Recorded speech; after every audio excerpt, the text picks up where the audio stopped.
ಇಲ್ಲಿ ಯಾವುದೇ ಮುಚ್ಚುಮರೆ ಇಲ್ಲ, ಯಾರನ್ನು ಮೆಚ್ಚಿಸುವ ಪ್ರಶ್ನೆ ಇಲ್ಲವೇ ಇಲ್ಲ. ನೇರ ಪ್ರಶ್ನೆ, ನೇರ ಉತ್ತರ. ಇದು ಜನಮನ. ನಾನು ಚಿದಾನಂದ್ ಪಟೇಲ್.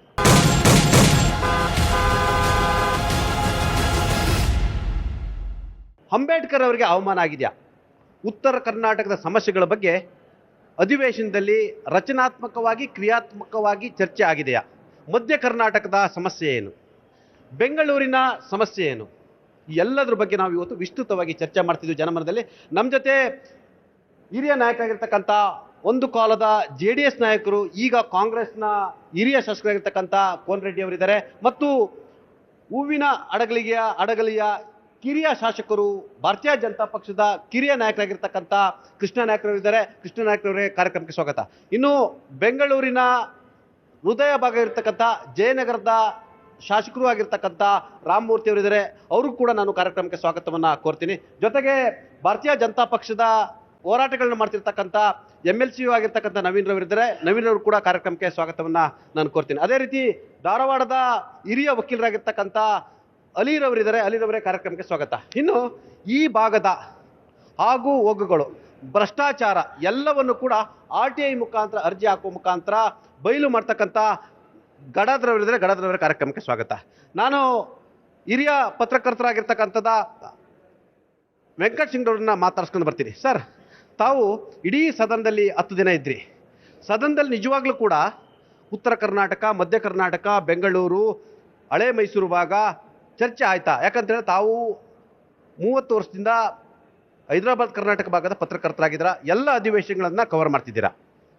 ವಿಶೇಷವಾಗಿ ಬೆಳಗಾವಿಯಲ್ಲಿ ನಡೆತಕ್ಕಂಥ ಅಧಿವೇಶನದ ಮುಖ್ಯ ಅಂದರೆ ಇಲ್ಲಿ ಉತ್ತರ ಕರ್ನಾಟಕ ಮತ್ತು ಕಲ್ಯಾಣ ಕರ್ನಾಟಕದ ಭಾಗಗಳ ವಿಷಯವನ್ನು ಚರ್ಚೆ ಮಾಡಲೊಂದು ಮತ್ತು ಈ ಭಾಗದ ಸಮಸ್ಯೆಗಳಿಗೆ ಪರಿಹರಿಸಲೆಂದೇ ಇಲ್ಲಿ ಸದನವನ್ನು ಕಳೆದ 2008ರಿಂದ ನಡೆಸಿಕೊಂಡು ಬರುತ್ತದೆ. ನಾವು ಎಲ್ಲ ಸಮಸ್ಯೆಗಳಿಗೆ ಚರ್ಚೆ ಆಗಿಲ್ಲ ಅಂತ ಹೇಳೋಕ್ಕಾಗಲ್ಲ, ಸಾಕಷ್ಟು ಚರ್ಚೆ ಆಗಿದೆ ಈ ಸದನದಲ್ಲಿ. ಕಲ್ಯಾಣ ಕರ್ನಾಟಕ ಭಾಗದ, ಉತ್ತರ ಕರ್ನಾಟಕ ಭಾಗದ ನೀರಾವರಿ, ಕೃಷ್ಣಾ ಮೇಲ್ದಂಡೆ ಇರ್ಬೋದು, ಕಲ್ಯಾಣ ಕರ್ನಾಟಕದ ಅಭಿವೃದ್ಧಿ ಇರ್ಬೋದು, ನಂಜುಂಡಪ್ಪ ಸ್ವಾಮಿ ಇರ್ಬೋದು, ಮತ್ತು ಭದ್ರಾ ಮೇಲ್ದಂಡೆ ವಿಷಯಕ್ಕೆ ಸಂಬಂಧಪಟ್ಟದಿರ್ಬೋದು, ಮತ್ತು ಶಿಕ್ಷಕರ ಸಮಸ್ಯೆ ಇರ್ಬೋದು, ಆರೋಗ್ಯ ಸಮಸ್ಯೆ ಇರ್ಬೋದು, ಚರ್ಚೆ ಆಗಿದೆ. ಆದರೆ ಎಷ್ಟು ಪ್ರಮಾಣದಲ್ಲಿ ಚರ್ಚೆ ಆಗಬೇಕು, ಎಷ್ಟು ಪ್ರಮಾಣದಲ್ಲಿ ಆಗಿಲ್ಲ ಎಂಬುದನ್ನು ನಾವು ಅದನ್ನು ಹೇಳೋಕ್ಕಾಗಲ್ಲ. ಬಟ್ ಈಗ ಎರಡು ಸದನದಲ್ಲಿ ವಿಶೇಷವಾಗಿ ಈ ಭಾಗದ ಕಲ್ಯಾಣ ಕರ್ನಾಟಕ ಮತ್ತು ಉತ್ತರ ಕರ್ನಾಟಕದ ಚರ್ಚೆ ಆಗಿದೆ. ವಿಶೇಷವಾಗಿ ವಿಧಾನ ಪರಿಷತ್ನಲ್ಲಿ 2 ದಿನ ಮುಂಚಿತವಾಗಿ ಉತ್ತರ ಕರ್ನಾಟಕ ಮತ್ತು ಕಲ್ಯಾಣ ಕರ್ನಾಟಕ ಭಾಗದ ಚರ್ಚೆಗೆ ಅಲ್ಲಿ ಅವಕಾಶ ಸಿಕ್ತು. ತದನಂತರ ಇಲ್ಲಿ ವಿಧಾನಸಭೆಯಲ್ಲಿ 2 ದಿನಗಳ ನಂತರ ಈ ಭಾಗದ ಚರ್ಚೆಗೆ ಅವಕಾಶ ಕೊಟ್ಟಿದ್ದಾರೆ. ಎಲ್ಲ ಒಂದು ಕಡೆ ಇದು ಐ ವಾಷಿಂಗ್ ಆಗ್ತಿದೆಯಾ? ಅಲ್ಲ, ಐ ವಾಷಿಂಗ್ ಅಂತ ಹೇಳೋಕ್ಕಾಗಲ್ಲ, ಬಟ್ ಚರ್ಚೆ ಆಗ್ತಿದೆ. ಚರ್ಚೆ ಆಗ್ತಿದೆ ಸರ್. ಚರ್ಚೆಯಾಗಿ ಪ್ರಯೋಜನ ಆಗ್ತಿದೆಯಾ ಸರ್? ಉತ್ತರ ಕರ್ನಾಟಕದ ಶಾಸಕರು ಹೇಳ್ತಾರೆ ಬೆಂಗಳೂರು ಡಾಮಿನೇಟ್ ಅಂತ ಹೇಳ್ತಾರೆ, ದಕ್ಷಿಣ ಕರ್ನಾಟಕ ಅಂತ ಹೇಳ್ತಾರೆ, ಹಳೆ ಮೈಸೂರು ಭಾಗ ಅಂತ ಹೇಳ್ತಾರೆ.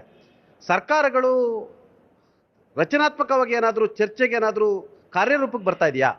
ಕಾರ್ಯರೂಪಕ್ಕೆ 2008ರಿಂದ ಇಲ್ಲಿ ಸದನ ನಡೆದಲ್ಲೇ ಸಾಕಷ್ಟು ಚರ್ಚೆಗಳಿವೆ. ಬಟ್ ಕಾರ್ಯರೂಪಕ್ಕೆ ಏನು ಚರ್ಚೆ ಆಗಿದೆ ಅಷ್ಟೆಲ್ಲ ಕಾರ್ಯಗತ ಆಗಿಲ್ಲ. ಬಟ್ ಕಾರ್ಯಗತ ನಡೆಸುವ ನಿಟ್ಟಿನಲ್ಲಿ ಎಲ್ಲ ಪಕ್ಷದ ಶಾಸಕರು, ಉತ್ತರ ಕನ್ನಡ ಭಾಗದ ಎಲ್ಲ ಪಕ್ಷಭೇದ ವಿರುದ್ಧ ಎಲ್ಲ ಶಾಸಕರು ಸರ್ಕಾರದ ಮೇಲೆ ತಮ್ಮ ಸಮಸ್ಯೆಗಳ ಮೇಲೆ ಬೆಳಕು ಚೆಲ್ತಿದ್ದಾರೆ. ಆದರೆ ಅದರ ನಿರೀಕ್ಷಿತ ಪ್ರಮಾಣದಲ್ಲಿ ಬೇಡಿಕೆಗಳು ಈಡೇರುತ್ತಿಲ್ಲ ಎಂಬುದು ಎಲ್ಲರಿಗೂ ಕೂಗು ಇದೆ, ಅದು ಸತ್ಯನೇ ಇದೆ. ವಿಶೇಷವಾಗಿ 2008ರಿಂದ ನಮ್ಮ ಅಪರ ಕೃಷ್ಣಾ ಮೇಲ್ದಂಡೆ ಯೋಜನೆ ಬಗ್ಗೆ ಅದನ್ನು ತಾರ್ಕಿಕ ಅಂತ ಕಾಳಬೇಕು, ಪುನರ್ವಸತಿ, ಪುನರ್ನಿರ್ಮಾಣ ಮತ್ತು ಬಚಾವ್ ತೀರ್ಪಿನಂತೆ ಮತ್ತು 178 TMC ನೀರನ್ನು ಬಳಕೆ ಮಾಡಿ ಸಂಬಂಧ ಆಲಮಟ್ಟಿ ಜಲಾಶಯವನ್ನು ಎತ್ತರ ಮಾಡಿ ಸಂಬಂಧಪಟ್ಟಂತೆ ಸಾಕಷ್ಟು ಬೇಡಿಕೆ ಇದೆ. ಅದು ಇಲ್ಲಿವರೆಗೂ ಆ ಬೇಡಿಕೆ ಮಾತ್ರ ಈಡೇರಿಸಕ್ಕಾಗಿಲ್ಲ. ಆಗಿಲ್ಲ. ನಮ್ಮ ಜೊತೆಗ JDS ಶಾಸಕಾಂಗ ಪಕ್ಷದ ನಾಯಕರಾಗಿರ್ತಕ್ಕಂಥ ಸುರೇಶ್ ಬಾಬು ಅವರೇ, ತಮ್ಮ ಹೋರಾಟ ಎಲ್ಲವನ್ನೂ ನೋಡಿದೆ. ಎಲ್ಲೊಂದು ಕಡೆ ಆಡಳಿತ ಪಕ್ಷವನ್ನು ಕಟ್ಟಿ ಹಾಕುವಲ್ಲಿ ನಿಮ್ಮ NDA ಕೂಟ ಈ ಇದರಲ್ಲಿ ವಿಫಲ ಆಗಿದೆಯಾ? ಇಲ್ಲ, ಒಂದೇನಾಗಿದೆ, ಈಗಾಗಲೇ ಉತ್ತರ ಕರ್ನಾಟಕದ ಚರ್ಚೆ ಇರ್ಬೋದು, ಮತ್ತು ಈ ಬಾಣಂತಿರ ಸಾವು, ಇದೆಲ್ಲ ಕೂಡ ಏನು ಜ್ವಲಂತ ಸಮಸ್ಯೆಗಳಿದೆ ಇದೆಲ್ಲದನ್ನು ಕೂಡ ಬೆಳಕಿಗೆ ತರುವಂಥ ಕೆಲಸ ಮಾಡಲಿಕ್ಕೆ ಹೊರಟಿದ್ವಿ. ಸನ್ಮಾನ್ಯ ಸಚಿವರು ಕೂಡ ಅದಕ್ಕೆ ಉತ್ತರವನ್ನು ಕೊಡ್ತಾಯಿದ್ರು. ಆ ಸಂದರ್ಭದಲ್ಲಿ ಈಗ ಡೈವರ್ಟ್ ಮಾಡ್ತಕ್ಕಂಥ ಕೆಲಸ ಈಗ ಕಾಂಗ್ರೆಸ್ ಪಕ್ಷದವ್ರು ಮಾಡಿರ್ತಕ್ಕಂಥದ್ದು, ಅದು ಕೇಂದ್ರದಲ್ಲಾಗಿದೆ. ಅದನ್ನು ಹೊರಗಡೆ ಇವರು ಏನಾದ್ರು ಪ್ರೊಟೆಸ್ಟ್ ಮಾಡ್ಕೊಳ್ಳಿ, ಅದ್ರ ಬಗ್ಗೆ ಸಮರ್ಥನೆ ಮಾಡ್ಕೊಳ್ಳಿ. ಇಲ್ಲಿ ನಮ್ಮ ರಾಜ್ಯದ ವಿಚಾರಗಳನ್ನೇನು ಚರ್ಚೆ ಆಗ್ತಾಯಿತ್ತು ಅದನ್ನು ಫ್ರೂಟ್ಫುಲ್ಲಾಗಿ ಡಿಸ್ಕಷನ್ ಆಗಲಿಕ್ಕೆ ಅವಕಾಶ ಮಾಡಿಕೊಡ್ಬೇಕು. ಮಾಡಿ ನಾವಿವತ್ತು ನೀವು ನೋಡಬೇಕಾಗ್ತದೆ, ಈ 2 ವಾರಗಳಿಂದ ನಾವು ಯಾರು ಕೂಡ ಬೆಲ್ಲಿಗೆ ಹೋಗ್ದಂಗೆ ಸರಿಯಾಗಿ ನಡೀಲಿ, ಇಲ್ಲಿ ಈ ಭಾಗದ ಚರ್ಚೆ ಆಗಲಿ ಅಂತಕ್ಕಂಥದ್ದನ್ನ ಸ್ಪಂದಿಸುವಂಥ ಕೆಲಸ ವಿರೋಧ ಪಕ್ಷದವ್ರು ಮಾಡಿದ್ದೇವೆ. ಖಂಡಿತ ಈ 2 ಅಂಶಗಳು ಜ್ವಲಂತ ಸಮಸ್ಯೆಗಳಿದೆ ನಮ್ಮಲ್ಲಿ. ವಕ್ತೊಂದಿತ್ತು, ಅದು ಚರ್ಚೆ ಆಯಿತು. ನಂತರ ಈಗ ಬಾಣಂತಿರ ಸಾವುದಿರ್ಬೋದು, ತೊಗರಿ ಬೆಳೆಗಾರದಿರ್ಬೋದು, ಈ ಭಾಗದ ಏನು ಉತ್ತರ ಕರ್ನಾಟಕದ ರೈತರ ಸಮಸ್ಯೆಗಳನ್ನೆಲ್ಲ ಬೆಳಕಿಗೆ ತರುವಂಥ ಕೆಲಸ ಮಾಡ್ತಾಯಿದ್ವಿ.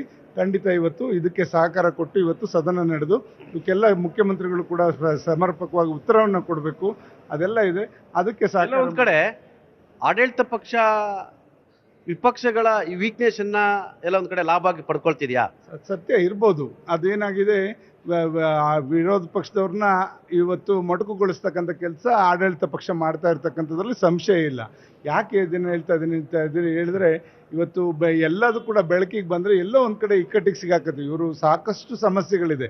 ಒಂದು, ಅಭಿವೃದ್ಧಿಗೆ ಹಣ ಕೊಡದೇ ಇರತಕ್ಕಂಥದ್ದು ಇರ್ಬೋದು, ಮತ್ತು ಉತ್ತರ ಕರ್ನಾಟಕದ ಬೆಳೆಗಳ ನಾಶದಿಂದ ಆಗಿರ್ತಕ್ಕಂಥ ಹಾನಿಗೆ ಪರಿಹಾರ ಕೊಡದೇ ಇರತಕ್ಕಂಥದ್ದು ಇರ್ಬೋದು. ಇವತ್ತು ಬಾಣಂತಿರೋ ಬೇರೆ ಒಂದು ರಿಂಗರ್ ಲ್ಯಾಕ್ಟೇಟ್ ಅಂತ ಒಂದು ಔಷಧಿಯನ್ನು, ಎಕ್ಸ್ಪೈರ್ ಆಗಿರ್ತಕ್ಕಂಥ ಔಷಧಿಯನ್ನು ಇವತ್ತು ಕೊಟ್ಟು ಸಾಕಷ್ಟು ಜನ ಇವತ್ತು ಬದುಕಬೇಕಾಗಿದ್ದಂಥ ಹೆಣ್ಮಕ್ಳ ಜೀವವನ್ನು ತೆಗೆದಿರ್ತಕ್ಕಂಥ ಈ ಒಂದು ಆರೋಗ್ಯ ಇಲಾಖೆ ಇರ್ಬೋದು, ಇವೆಲ್ಲ ಸಾಕಷ್ಟಿದೆ.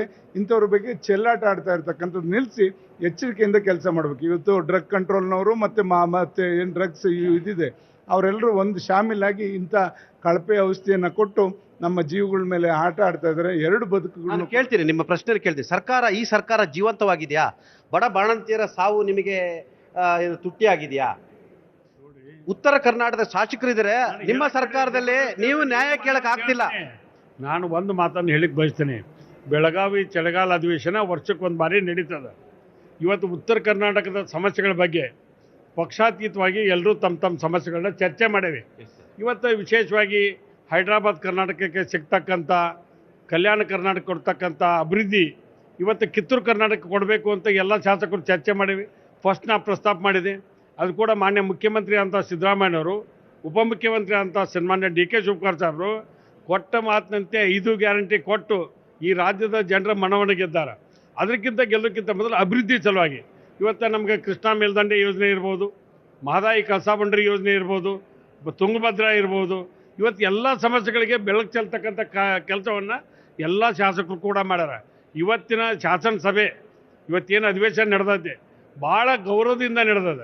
ಇವತ್ತೇನು ಸಣ್ಣ ಪುಟ್ಟ ವಿಚಾರಕ್ಕೆ ನೋಡಿ, ನಾವೆಲ್ಲರೂ ಶಾಸಕರಾಗಬೇಕಾದ್ರೆ ಡಾಕ್ಟರ್ B.R. ಅಂಬೇಡ್ಕರ್ ಅವರು ಬರೆದಂಥ ಸಂವಿಧಾನ, ಆ ಸಂವಿಧಾನದಾಗಿದ್ದವರು ಇವತ್ತು ಅವ್ರ ಬಗ್ಗೆನ ಅಮಿತ್ ಶಾ ಅವರು ನೀವು 100 ಸಲ ಜಪ ಮಾಡಿದ್ರೆ ನೀವು ಅಂಬೇಡ್ಕರ್ ನೆನಪು ಮಾಡ್ಕೋ ಬದಲಿ ಇವತ್ತು ನೀವು ದೇವ್ರು ನೆನೆಸ್ಬೇಕಿತ್ತು ಅಂದ. ಅದಕ್ಕೆ ಆ ರೀತಿ ಆಗಬಾರ್ದು. ಹಿಂದೆ ಅನಂತಕುಮಾರ್ ಹೆಗಡೆ ಅವರು ಸಂವಿಧಾನ ಬದಲಿ ಮಾಡಕ್ಕೆ ಬಂದೀವಿ ಅಂತ ಹೇಳಿದ್ರು. ಆ ಸಂವಿಧಾನ ಬದಲಿ ಮಾಡೋಕ್ಕೆ ನಾವೇನು ಬಿಡಾಕ್ತಾ ಇರದೆ, ಕಾಂಗ್ರೆಸ್ ಪಾರ್ಟಿ ತನ್ನ ಇತಿಹಾಸ ಇರ್ತಕ್ಕಂಥದ್ದು, ಅದಕ್ಕೆ ಹೋರಾಟ ಮಾಡ್ತಕ್ಕಂಥ ಪ್ರಯತ್ನ ಎಲ್ಲ ಕಡೆ ಮಾಡ್ಬೇಕಾಗತ್ತೆ. ಇವತ್ತು ಕೇವಲ ಕರ್ನಾಟಕದಾಗಲ್ಲ, ಇಡೀ ದೇಶಾದ್ಯಂತ ಇವತ್ತು ಅಮಿತ್ ಶಾ ಅವ್ರನ್ನ ತೆಗಿಬೇಕು ಅನ್ನೋಂಥ ವಾತಾವರಣದಲ್ಲಿ ಇವತ್ತು ಹೋರಾಟ ಮಾಡ್ತಾ ಇದ್ದಾರೆ. ಅದಕ್ಕೆ ನಮ್ಮ ಪಾರ್ಟಿ ಕೂಡ ಇವತ್ತು ಅದನ್ನು ಸದನದಲ್ಲಿ ಪ್ರಸ್ತಾಪ ಮಾಡೀವಿ. ನಾನು ನಮ್ಮ ಬಾಬು ಅವರು ಹೇಳಿದ್ರು, ಯಾವುದು ಕೂಡ ತಾರ್ಕಿಕ ಅಂತ್ಯ ಆಗ್ತಿಲ್ಲ, ಸರ್ಕಾರಕ್ಕೆ ಇಚ್ಛಾಶಕ್ತಿಯ ಕೊರತೆ ಅಂತ ಹೇಳಿ. ನೀವು ಉತ್ತರ ಕರ್ನಾಟಕದ ಏನಾಯ್ತು ಸ್ವಾಮಿ? ತಾವು ಕೂಡ ಉತ್ತರ ಕರ್ನಾಟಕ ಭಾಗದ ಕಾಂಗ್ರೆಸ್ನ ಶಾಸಕರು, ಹಿಂದೆ JDS ನಲ್ಲಿ ಇದ್ದಂಥವ್ರು. ನಿಮ್ಮ ಸರ್ಕಾರ ಕೇವಲ ಚರ್ಚೆಗೆ ಮಾತ್ರ ಸೀಮಿತ ಆಗಿದೆಯಾ? ಚರ್ಚೆ ಆಗಿಲ್ಲ. ಈಗ ವಿರೋಧ ಪಕ್ಷ ಆಗಿ BJP ಅವರು ಗಮನ ಸೆಳೀತಕ್ಕಂಥದ್ದು JDS ಅವ್ರು ಮಾಡ್ಬೇಕು. ಇಲ್ಲಿ ಏನಾಗ್ಬಿಟ್ಟದಂದ್ರೆ, ಯತ್ನಾಳ್ ಸಾಹೇಬ್ರದ್ದು ಒಂದು ಗ್ರೂಪ್, ಆಮೇಲೆ ಅಶೋಕ್ ಅವ್ರದ್ದು ಒಂದು ಗ್ರೂಪ್, ವಿಜೇಂದ್ರ ಅವ್ರದ್ದು ಒಂದು ಗ್ರೂಪ್, ಅವ್ರು JDS ಅವ್ರು ಏನು ಬೈಕೌಟ್ ಮಾಡ್ಬೇಕಾದ್ರೆ ಕರೀದೇ ಇಲ್ಲ. ಹೀಗಾಗಿ ವಿರೋಧ ಪಕ್ಷಗಳು ಸರಿ ಇಲ್ಲ, ಈ ರೀತಿ ಆಗ್ತದೆ. ಸರ್, ಏನ್ ಸರ್ ಈ ತರ ಗ್ರೂಪ್ ಅಂತ ಹೇಳಿ? ಈಗ ಅದನ್ನ ಬಂಡವಾಳವಾಗಿ ಮಾಡ್ಕೊಳಕ್ ಹೊರಟಿದ್ದಾರೆ ಇವರು. ಇವರು ಅವ್ರು ಮಾಡಿರ್ತಕ್ಕಂಥದ್ದು ಎತ್ತಿ ಹಿಡಿದು ನಾವು ಕೂಡ ಹಂಗೆ ಮಾಡ್ತೀವಿ ಅಂತಕ್ಕಂಥದ್ದು ಸರಿಯಲ್ಲ.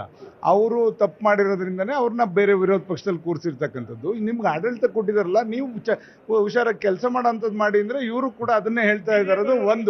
ಒಂದು ಈಗ JDS ಅವ್ರನ್ನ BJP ವಿಶ್ವಾಸಕ್ಕೆ ತಗೋಲ್ರ. JDS ನ ಶಾಸಕಾಂಗ ಪಕ್ಷದ ನಾಯಕರಿದ್ದಾರೆ, ಅವ್ರ ಎದುರಿಗೆ ಈ ರೀತಿ ನೀವು ಆರೋಪ ಮಾಡಬೇಡಿ. ನೋ, ನಾವೆರಡೂ ಪಕ್ಷ NDA ಒಟ್ಟಾಗೆ ಇದೀವಿ, ಎಲ್ಲದನ್ನು ಕೂಡ ಒಟ್ಟಾಗೆ ಮಾಡ್ತೇವೆ. ಆದ್ರಿಂದ ನಮ್ಮಲ್ಲಿ ಏನು ತಾರತಮ್ಯ ಇಲ್ಲ, ಆ ಥರ ಬೇರ್ಪಡ್ತಕ್ಕಂಥದ್ದಿಲ್ಲ. ನಾವಿಬ್ರು ಕೂಡ ಒಟ್ಟಾಗಿ ನಿಮ್ಮ ಮಧ್ಯೆ ಉಳಿ ಹಿಂಡ್ತಿದ್ದಾರೆ. ಅದು ಹಿಂಡಕ್ ಪ್ರಯತ್ನ ಮಾಡ್ತಾರೆ, ನಾವ್ ಯಾರು ಕೂಡ ಹಿಂಡಿಸ್ಕೊಳ್ಳಲ್ಲ. ಒಂದು ಡೋಂಟ್ ಕೇರ್ ಹೋದ್ರು ಅವರು. ಒಂದು ನಿಮಿಷ ಕರೆದಿದ್ದಂಥದ್ದು ಉಂಟು. ನಮ್ಗೇನಂದ್ರೆ, ಇದು ರಾಜ್ಯದಲ್ಲಿ ಬರೀ ಮುಸ್ಲಿಮ್ಸ್ ಅಲ್ಲ, ಅದು ಒಕ್ಕು ಮುಸ್ಲಿಮ್ಸ್ ಅಲ್ಲಿ ಇರ್ತಕ್ಕಂಥ ರೈತರಿಗೂ ಕೂಡ ಅನ್ಯಾಯ ಆಗಿತ್ತದು. ಅದು ಅಲ್ಲಿ 9,000 ಜನ ರೈತರು ಮುಸ್ಲಿಮ್ಸ್ ಅಲ್ಲಿ ಉಳುಮೆ ಮಾಡ್ತಾ ಇದ್ರು, ಅದನ್ನು ಕೂಡ ಒಕ್ಕಂತ ಆಗಿತ್ತು. ಎಲ್ಲ ಜಾತಿಯವ್ರಿಗೂ ಅದು ಕಾನೂನು ಒಂದಾಗಬೇಕು ಅನ್ನೋ ದೃಷ್ಟಿಗೆ ಅದನ್ನು ಎತ್ತಿಡಿಲಿಕ್ಕೆ ನಾವು ಅವತ್ತು ಸದನದಲ್ಲಿ ಕೂತಿದ್ದೆ. ಬಿಟ್ರೆ ಇದೇನು ತಾರತಮ್ಯಕ್ಕಲ್ಲ. ಒಂದು, ಇವತ್ತು ಅಂಬೇಡ್ಕರ್ ಅವ್ರ ವಿಚಾರ ಇಟ್ಕೊಂಡು ಇವತ್ತೇನು ಸುಮ್ಮನೆ ಕಾಲಹರಣ ಮಾಡ್ಕೊಂಡು ಸದನ ಹಾಳು ಮಾಡ್ತಾ ಇದ್ದಾರೆ.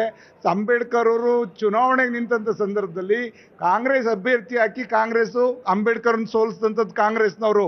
ಇವರು ಈ ಅಂಬೇಡ್ಕರ್ ಬಗ್ಗೆ ಇವ್ರ ಹತ್ರ ಇಳಿಸ್ಕೋಬೇಕಾ ನಾವು? ಇದನ್ನ ಇಟ್ಕೊಂಡು ಪ್ರೊಟೆಸ್ಟ್ ಮಾಡಿದ್ರೆ ನಾವು ಕಾಂಗ್ರೆಸ್ ನಿಮ್ಮನ್ನ ಮಾತಾಡ್ಸಿ, ನಿಮ್ಮಿಬ್ಬರು ಮಾತಾಡ್ಸಿ, ಇವ್ರಿಗೊಂದು ಅಂಬೇಡ್ಕರ್ ಅವ್ರನ್ನ ಅವತ್ತು ಫಸ್ಟ್ ಕಾನೂನು ಸಚಿವರು ಅವರು. ನಾವು ಯಾರೋ ಅವ್ರು ಸೋತ್ರು ಅಂತಿಕೊಂಡ್ರು ಪ್ರಜಾಪ್ರಭುತ್ವದಲ್ಲಿ.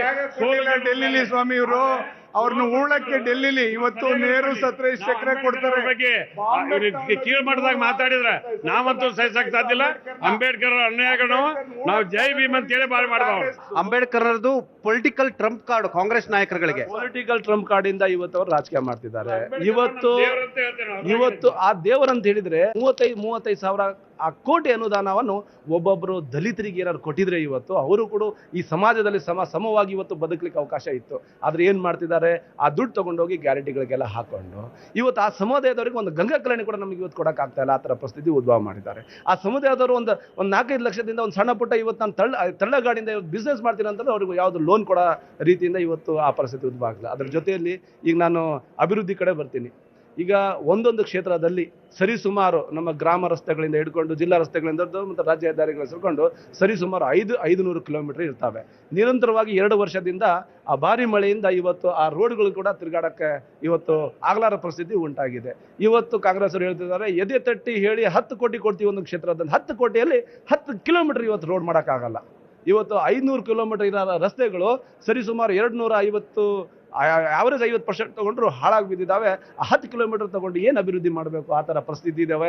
ಇವತ್ತು ನೋಡಿ, ನನ್ನ ಉತ್ತರ ಕರ್ನಾಟಕದಲ್ಲಿ ಸಿಂಗಟ್ಲೂರ ಏತ ನೀರಾವರಿ ಅಂತೇಳಿ 15 ವರ್ಷದ ಹಿಂದೆ ಸುಮಾರು 1500 ಕೋಟಿ ವೆಚ್ಚದಲ್ಲಿ ಇವತ್ತು ಸಿಂಗಟ್ಲೂರ ಏತ ನೀರಾವರಿ ಯೋಜನೆ ಮಾಡಿದ್ದಾರೆ. ಆ ಯೋಜನೆ ಇವತ್ತು ಏನಾಗಿದೆ, ಇವತ್ತು ಆ ಯೋಜನೆಗೆ ಇವತ್ತು ಆ ನಿರ್ವಹಣೆ ಮಾಡೋಕ್ಕೆ ಇವತ್ತು ಅನುದಾನ ಇಲ್ಲದೆ ಇವತ್ತು ಕಾಲುವೆಗಳು ಆ ಪೈಪ್ ಲೈನ್ಗಳೆಲ್ಲ ಹೊಡೆದೋಗಿ ಮುಂದಿನ ದಿನಗಳಲ್ಲಿ ಆ ಕಾಲುವೆಯಲ್ಲಿ ನೀರೇ ಹರಿಸಕ್ಕಾಗಲಾರ ರೀತಿಯಿಂದ ಪರಿಸ್ಥಿತಿ ಉದ್ಭವ ಮಾಡಿದ್ದಾರೆ. ನಿಮ್ಮ ಸಮಸ್ಯೆ ಹೇಳಿದ್ರು, ನಾನು ಬೆಂಗಳೂರು ಸಮಸ್ಯೆಯನ್ನು ಮಾತಾಡಬೇಕತ್ತೆ. ಪಾಪ ಉತ್ತರ ಕರ್ನಾಟಕದ ಒಂದು ಸಮಸ್ಯೆ, ನೀವು ಬೆಂಗಳೂರು ಕಡೆ ಗಮನ ಕೊಡ್ತೀರಾ, ಉತ್ತರ ಕರ್ನಾಟಕನ ಮರೆತು ಬಿಡ್ತೀರಾ ಅಂತ ಹೇಳಿ. ಇವತ್ತು ಬೆಂಗಳೂರು ಈ ರಾಜ್ಯಕ್ಕೆ 60% ಟ್ಯಾಕ್ಸ್ ಅನ್ನು ಕೊಡ್ತಿರ್ತಕ್ಕಂಥದ್ದು. ಇವತ್ತು ಬೆಂಗಳೂರಿನ ಟ್ಯಾಕ್ಸು ಇಡೀ ಸಮಗ್ರ ಕರ್ನಾಟಕದ ಅಭಿವೃದ್ಧಿಗೆ ಉಪಯೋಗ ಆಗ್ತಿರ್ತಕ್ಕಂಥದ್ದು. ಈ ಸಂದರ್ಭದಲ್ಲಿ ಎಲ್ಲ ಒಂದು ಕಡೆ ನಿಮಗೆ ಅನುದಾನ ಕೊಟ್ಟಿರಲಿಲ್ಲ ಡಿ ಕೆ ಶಿವಕುಮಾರ್ ಅವರು, ಆಯ್ತಾ? ಅವರು ಏನೋ ನಮ್ಮ ತೆರಿಗೆ ನಮ್ಮ ಹಕ್ಕು ಅಂತೇಳಿ ದೆಹಲಿಯಲ್ಲಿ ಇವರು ಚಳುವಳಿಯನ್ನು ಮಾಡಿದ್ರು. ಆದರೆ ಬೆಂಗಳೂರು ನಿಮಗೆ ಟ್ಯಾಕ್ಸ್ ಅನ್ನು ಕೊಟ್ಟರೆ ನೀವು ಹೋರಾಟ ಮಾಡಿ ಕಿತ್ಕೊಳ್ಳುವಂಥ ಪರಿಸ್ಥಿತಿ ನಿರ್ಮಾಣ ಆಯಿತು. ಬೆಂಗಳೂರಲ್ಲಿ ಇವತ್ತು ರಸ್ತೆ ಗುಂಡಿಗಳ ಪರಿಸ್ಥಿತಿ ಏನಾಗಿದೆ ಅಂತ ಹೇಳಿದ್ರೆ ಬ್ರ್ಯಾಂಡ್ ಬೆಂಗಳೂರು ಅಲ್ಲ, ಗುಂಡಿ ಬೆಂಗಳೂರು ಅಂತ ಕರೆಯುವಂಥ ಸ್ಥಿತಿ ನಿರ್ಮಾಣ ಆಗಿರ್ತಕ್ಕಂಥದ್ದು. ಏನು ಗುಂಡಿ ಬೆಂಗಳೂರು? ನೋ, ನೀವು ಕೇಳಿ, ಇಡೀ ವಿಶ್ವಕ್ಕೆ ನಮ್ಮ ಬೆಂಗಳೂರು ಮಾದರಿ ಆಗಿದೆ. ಅತಿ ದೃಷ್ಟಿ ಮಳೆ ಆಗಿದೆ, ಸ್ವಲ್ಪ ತೊಂದರೆ ಆಗಿದೆ, ಅದು ಸರಿ ಮಾಡೋದು ಮಾಡ್ತೀವಿ. ನೀವು ಉತ್ತರ ಕರ್ನಾಟಕದ ಮಾತಾಡಿದ್ರೆ ನಮ್ಗೆ ಅಷ್ಟೇ ಗೌರವ ಇದೆ. ಯಾಕಂದ್ರೆ 60% ಟ್ಯಾಕ್ಸ್ ಕೊಡ್ತಾರೆ ಅವರು. ಬೆಂಗಳೂರು ಇಟ್ಕೊಂಡ ನಾವು ಬದುಕ್ತಂತೀವಿ. ಬೆಂಗಳೂರು ಕೂಡ ನಮಗೂ ಡೆವಲಪ್ ಆಗಲಿ ಅಂತ ನಮ್ಮ ಶಾಸಕರು ಮಾತಾಡ್ರ. ಬೆಂಗಳೂರು ಬಗ್ಗೆ ನೆಗೆಟಿವ್ ಯಾರೂ ಮಾತಾಡಿಲ್ಲ. Yes sir. ಬೆಂಗಳೂರು 1.5 ಕೋಟಿ ಜನ ವಾಸವಾಗಿರಬೇಕಂತ ಒಂದು ಜಿಲ್ಲೆ. ಇಡೀ ಬೆಂಗಳೂರಿನಲ್ಲಿ ಇರೋಂಥ ಎಲ್ಲ ಶಾಸಕರು ಬೆಂಗಳೂರಿನಲ್ಲೇ ಇದ್ದಾರೆ.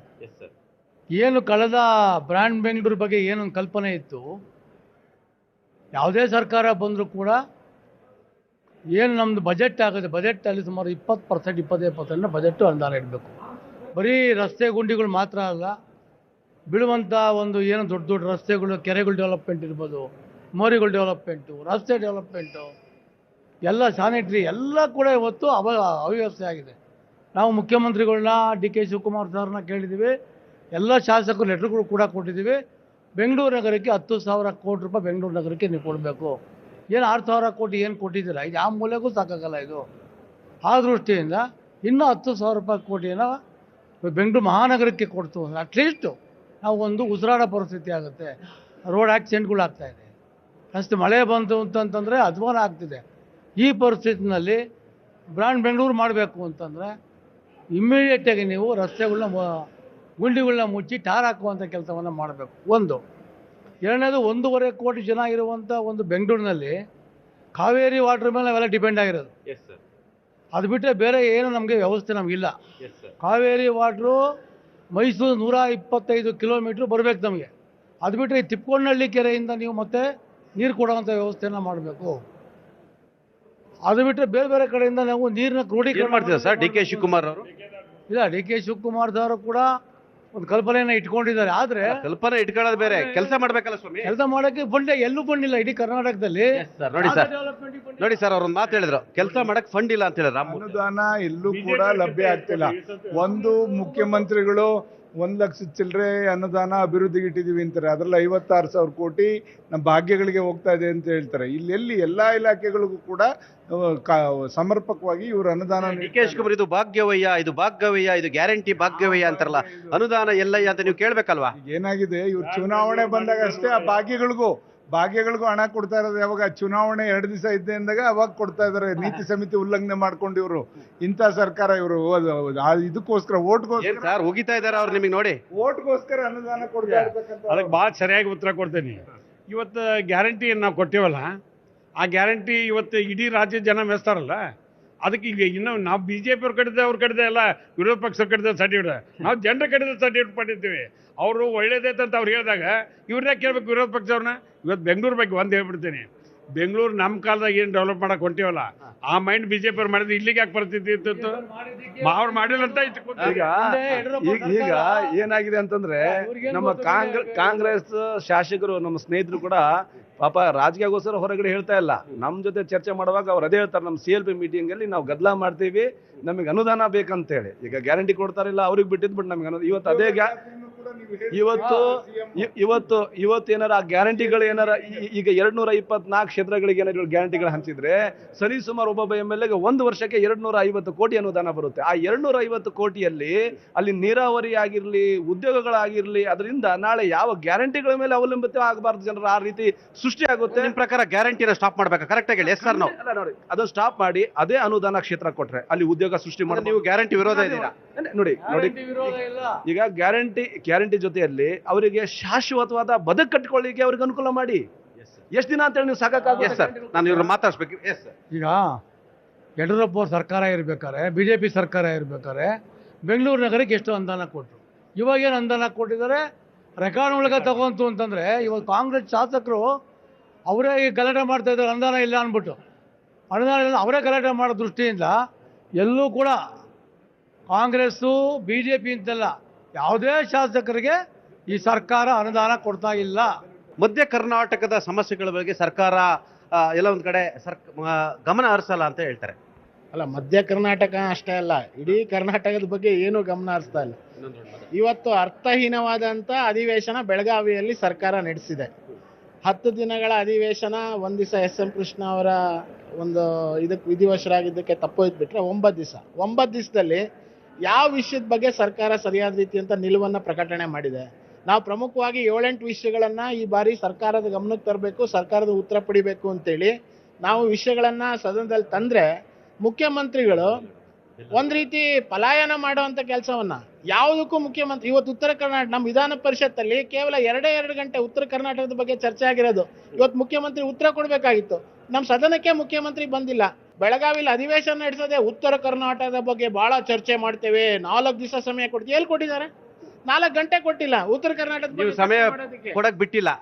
ನಾವು ಕೂತ್ರೆ ತಾನೇ ರಾತ್ರಿ 12 ಗಂಟೆ ತನಕ ನಡೆಸ್ತಾರೆ ಸದನನ. ಏನಕ್ಕೆ ನಡೆಸ್ತಾ ಇದಾರೆ ಗೊತ್ತಾ? ಬಿಲ್ಗಳು ಪಾಸ್ ಮಾಡ್ಕೊಳಕ್ಕೆ. 14-15 ಬಿಲ್ಗಳು ತರೋದು, ಆ ಬಿಲ್ಗಳನ್ನ ಪಾಸ್ ಮಾಡ್ಕೊಳೋದು. ಆ ಬಿಲ್ಲಿನ ನೆಪದಲ್ಲಿ ಸದನ ಬಿಲ್ಗಳ ಪಾಸ್ ಆಗೋದ್ರಲ್ಲೇ ಮುಗಿದೋಯ್ತು ಅಷ್ಟೇ. ಈ ಬಿಲ್ಗಳನ್ನ ತಂದು ಬಿಲ್ಗಳನ್ನ ಪಾಸ್, ಅದೇನು ಪ್ರಮುಖವಾದ ಬಿಲ್ ಯಾವ್ದಾರ ಒಂದಾದ್ರೂ ಇದೆಯಾ? ಸಣ್ಣ ಬಿಲ್ಗಳು ತರೋದು, ತಕ್ಷಣಕ್ಕೆ ಅದನ್ನ ಪಾಸ್ ಮಾಡ್ಕೊಳ್ಳೋದಕ್ಕೆ ಏನ್ ಬೇಕೋ ಅದನ್ನ ಸರ್ಕಾರ ಬಿಲ್ ವಿದ್ಯೆ ಮಾಡ್ತಿದೆ. 100% ಸರ್ಕಾರಕ್ಕೆ ಈ ಜನರ ಸಮಸ್ಯೆಗಳನ್ನ ಉತ್ತರಿಸುವಂತ ನೈತಿಕತೆ ಇಲ್ಲ. ಹಾಗಾಗಿ ಇವನ್ನೆಲ್ಲವನ್ನು ತಂದು ಕಾಲಹರಣ ಮಾಡಿ ಹೆಂಗೋ ಒಂದು ನೆಪ ಮಾತ್ರಕ್ಕೆ ಅಧಿವೇಶನ ಮುಗಿಸಿ ಬೆಂಗಳೂರು ತಲುಪ್ಕೋಬೇಕು ಅಂತ ಮಾಡಿದ್ದಾರೆ. ಉತ್ತರ ಕರ್ನಾಟಕ ಚರ್ಚೆ ಆಗ್ಲಿಲ್ಲ. ಇಲ್ಲಿ ಪಂಚಮಸಾಲಿಗಳ ಲಾಠಿ ಪ್ರಹಾರ ಅದ್ರ ಬಗ್ಗೆ ಚರ್ಚೆ ಆಗ್ಲಿಲ್ಲ. ನಾವು ಕೇಳಿರುವಂತ ಬಾಣಂತಿ ಸಾವುಗಳ ಬಗ್ಗೆ ತನಿಖೆ ಮಾಡ್ತೀವಿ, ಹೌದು ಆಗಿದೆ ತಪ್ಪು ಅಂತ ಒಪ್ಕೊಂಡ್ರು, ಏನ್ ತನಿಖೆ ಮಾಡ್ತೀವಿ ಅದಕ್ಕೆ ಉತ್ತರ ಇಲ್ಲ. ವಕ್ಫಿನ ಬಗ್ಗೆ ನಿನ್ನೆ ಚರ್ಚೆ ಮಾಡಿದ್ದಾರೆ, ಅದ್ರ ಬಗ್ಗೆ ಏನ್ ಮಾಡಬೇಕು ಅಂತ ಆಲೋಚನೆ ಮಾಡ್ತೀವಿ, ಯಾವುದೂ ಮಾತಾಡಿಲ್ಲ. ಮತ್ತು ಈ ಸರ್ಕಾರ ಹಣ ವಿನಿಯೋಗ ಯಾವ ರೀತಿ ಮಾಡ್ತಾ ಇದೆ, ಎದಕ್ಕೆ ಎಷ್ಟು ಖರ್ಚು ಮಾಡ್ತಾ ಇದೆ, ಯಾವ ಯೋಜನೆಗಳು ಎಷ್ಟು ಹಣ ಕೊಟ್ಟಿದೆ ಅನ್ನೋಂಥ ಕೇಳಿದ್ರೆ ಮುಖ್ಯಮಂತ್ರಿಗಳಿಗೆ ಸ್ಪಷ್ಟ ಉತ್ತರ ಇಲ್ಲ. ಅಬಕಾರಿ ಹಗರಣ ಆಗಿರುವಂಥದ್ರ ಬಗ್ಗೆ ಪ್ರಶ್ನೆ ಮಾಡಿದ್ರೆ ಮಂತ್ರಿಗಳು ಅಲ್ಲಿಂದ ಎದ್ದು ಓಡೋಗ್ತಾ ಇದ್ದಾರೆ. ಯಾವುದೇ ಪ್ರಶ್ನೆಗೆ ಈ ಸರ್ಕಾರದ ಹತ್ರ ಉತ್ತರ ಇಲ್ಲ.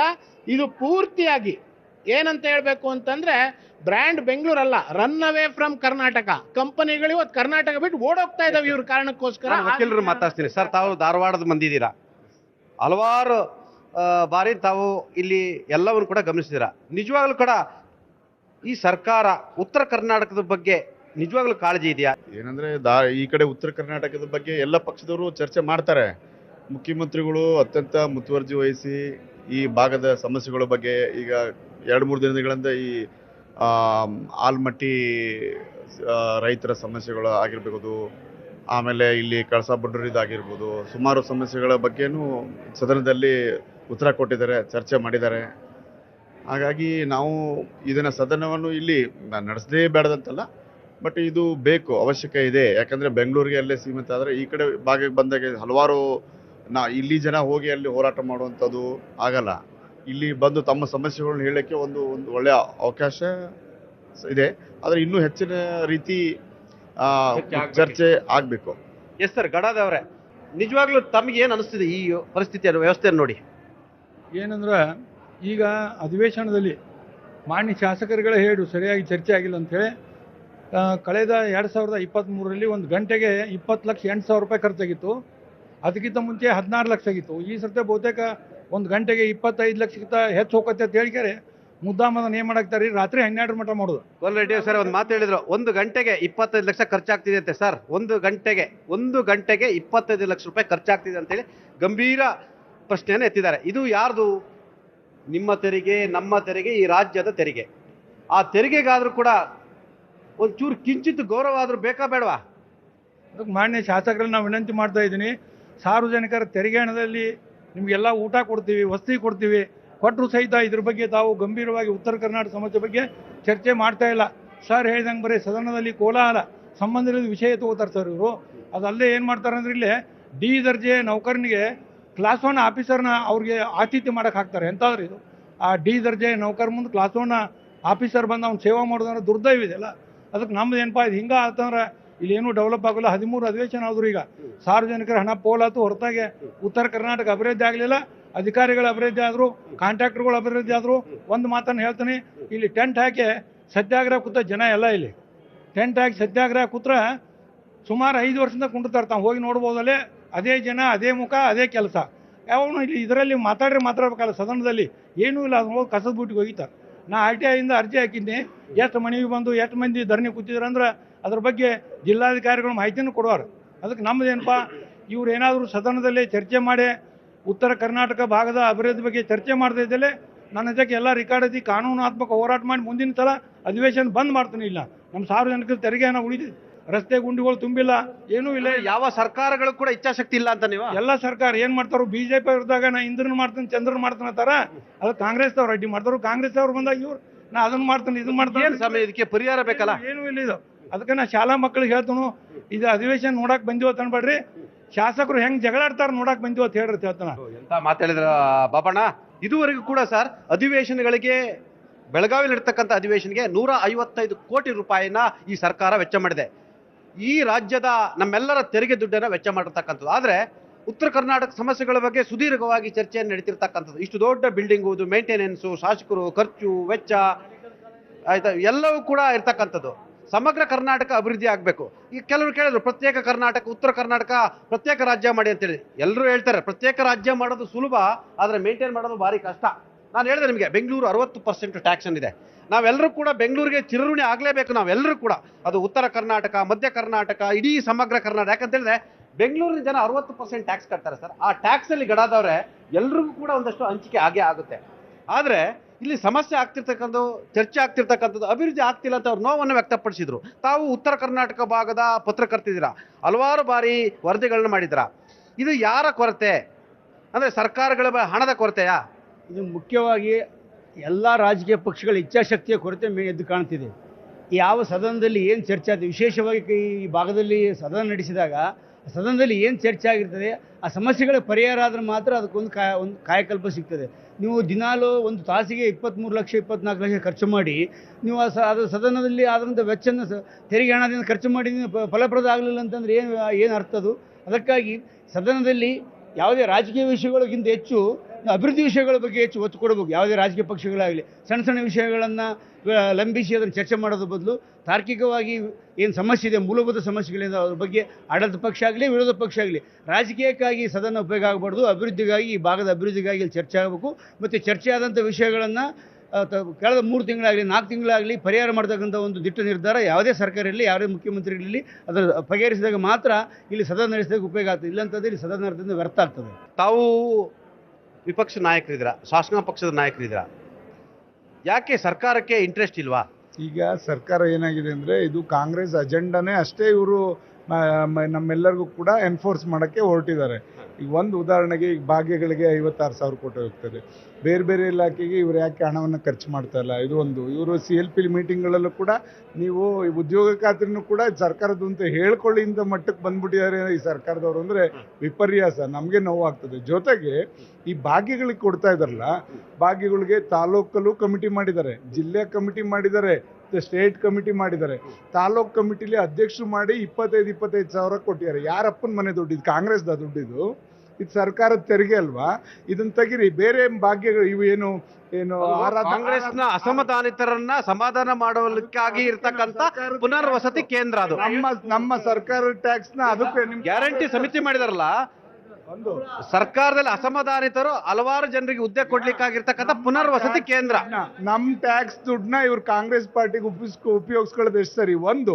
ಬೇರೆ ಆರಾಧನಾ ಸಮಿತಿ, ಬಾಗರಕುಂ ಸಮಿತಿ ಇವೆಲ್ಲ ಅಧ್ಯಕ್ಷರನ್ನ ಅಲ್ಲಿ ತಾಲೂಕ್ನ ಶಾಸಕರನ್ನ ಮಾಡಿದಿರಲ್ಲ ಸ್ವಾಮಿ, ಇದನ್ನ ಯಾಕೆ ಬೇರೆ ನಿಮ್ಮ ಪಕ್ಷದವ್ರು ಮಾಡಿದಿರ? ಯಾವ ಹಕ್ಕಿದೆ? ಯಾವ ಮಾನದಂಡ ಇದೆ ಇದಕ್ಕೆ? ಸಂವಿಧಾನದಲ್ಲಿ ಇದೆಯಾ? ಇದನ್ನ ಮೊದಲು ತೆಗೆದಾಕಿ. ನಾವ್ಯಾರು ಕೂಡ ದುಡ್ಡು ಕೇಳಲ್ಲ ಶಾಸಕರು, ನಾವೆಲ್ಲ ಕರ್ತವ್ಯ ಮಾಡ್ತೀವಿ, ಸರ್ಕಾರದ ಅಂಗ ನಾವೆಲ್ಲ.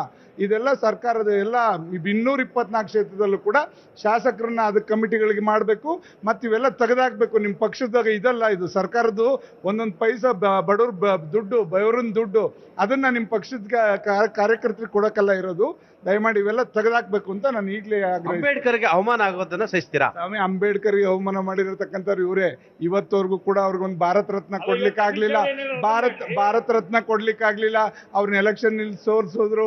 ಅವ್ರ ಜೊತೆಗೆ ಅವ್ರ ಊಣಕ್ಕೆ ಅವ್ರು ಸತ್ತಂತ ಸಂದರ್ಭದಲ್ಲಿ ಊಣಕ್ಕೆ ಜಾಗ ಕೊಡ್ಲಿಲ್ಲ. ಡೆಲ್ಲಿಲಿ ತಗೊಂಡೋಗಿ ಬಾಂಬೆಲಿ 3-6 ಊಣಬೇಕಾಯ್ತು ಅವ್ರೆಲ್ಲೋ ಒಂದ್ ಕಡೆ. ಇಂಥ ಪ್ರಸಂಗ ತಂದವ್ರು ಇವತ್ತು ಇವ್ರ ಹತ್ರ ಅಂಬೇಡ್ಕರ್ ಬಗ್ಗೆ ಹೇಳಿಸ್ಕೋಬೇಕಾಗಿಲ್ಲ. ಅವ್ರ ಸಂವಿಧಾನಕ್ಕೆ ಎಲ್ಲರಿಗೂ ಕೂಡ ಗೌರವ ಇದೆ. ಇವತ್ತು ಏನು ಮೋದಿ ಅವರು ಕೂಡ ಕೇಂದ್ರದಲ್ಲಿ ಎಷ್ಟು ನಾವು ಇದು ಗೌರವ ಕೊಡ್ತಾ ಇದ್ದಾರೆ ಅಂತಕ್ಕಂಥದ್ದು ಗೊತ್ತು. ಈಗ ನಾವ್ಯಾರು ಕೂಡ ಅದನ್ನು ಅಲ್ಲಗಳಿತಕ್ಕಂಥದ್ದಲ್ಲ. ಅಂಬೇಡ್ಕರ್ ಅವರ ಒಂದು ಸಂವಿಧಾನಕ್ಕೆ ಎಲ್ಲ ಪಕ್ಷದವ್ರದ್ದು ಕೂಡ ಗೌರವ ಇದೆ. ಇವರು ಅದನ್ನು ರಾಜಕೀಯವಾಗಿ ಬಳಸ್ಕೊಳ್ಳೋಕೆ ಹೊರಟಿದ್ದಾರೆ ಅಷ್ಟೇ. ಅವ್ರಿಗೆ ಏನೂ ಮಾಡ್ತಾ ಇಲ್ಲ. ಆ ಸಮಾಜಕ್ಕೂ ಕೂಡ ಇವರ ಏನೂ ಕೂಡ ಅಭಿವೃದ್ಧಿಗೆ ಮಾಡ್ತಾ ಇಲ್ಲ. ಇವತ್ತು ಏನು ವಾಲ್ಮೀಕಿ ಹಗರಣ ಇರ್ಬೋದು, ಇದನ್ನ ಬೇರೆ ರಾಜ್ಯಗಳೇ ಚುನಾವಣೆಗೆ ತಗೊಂಡೋಗ್ತಾರೆ. ಹಣ ಅಂದರೆ ಲೆಕ್ಕ ಹಾಕೊಳ್ಳಿ. ಇವ್ರಿಗೆ ಎಷ್ಟು ಧೈರ್ಯ ಇರಬೇಕು ಕಾಂಗ್ರೆಸ್ನವ್ರಿಗೆ? ಇಲ್ಲಿಂದ ಬೇರೆ ಬೇರೆ ಐಷಾರಾಮಿ ಕಾರ್ ತಗೊಳಕ್ಕೆ ನಮ್ಮ ಹಣ ಬೇಕೇನ್ರಿ ಇವ್ರಿಗೆ? ಈ ಸರ್ಕಾರಕ್ಕೆ ಎಲ್ಲ ಒಂದ್ ಕಡೆ ರಾಜಕೀಯವೇ ಅಜೆಂಡನಾ? ನೋಡಿ, ಪಲಾಯನ ಬಗ್ಗೆ ಮೊದಲ ಸ್ಪಷ್ಟೀಕರಣಗಳು ಸಿದ್ದರಾಮಯ್ಯ ಸಾಹೇಬರು, DK ಶಿವಕುಮಾರ್ ಸಾಹೇಬರು ನಮ್ಮೊಂಥರ ಹುಲಿ ಇದ್ದಂಗೆ.